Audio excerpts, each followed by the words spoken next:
Etке şorposu betke kalgan aygen деген paketke getip тамагыңыздар таттуу болсун. Алдыңыздарга аш койдук, 2 колду бош койдук. 2 күндүк тамакты 2 саатта жеп койдук деп алып жеп ичип отуруңуздар. Анан өзүбүздү тааныштыра кетели. Бул Акажандагы жигит аты Арсен. Токтогулдун Толук деген айылынан болот. Искусство университетин бүтүргөн. Бул жак болсо Алабуканын чалабукасы.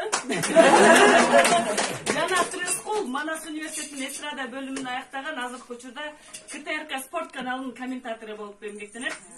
Анан анча-мынча тойдо ушу шабашка кылып коет да. Мен аты жөнүм Каныша Исимбай. Мен болом Көлдүн ак кызы, Апакемдин ак кызы. 8 кыздын ичинен эң кичүүсү таттуусу. 8-кызмын Секелек, али күйөөгө кетелек. Жакшы деген. Ооба, жакшы дейт экен деп бүгүн кетпегиле жетелеп. Өзүм Барскондун кызы, Атбашынын жээни болом. Апам Атбашы деген жерден, боогачы чыккан элден айылынан жигит буйрбай Барсконго келген.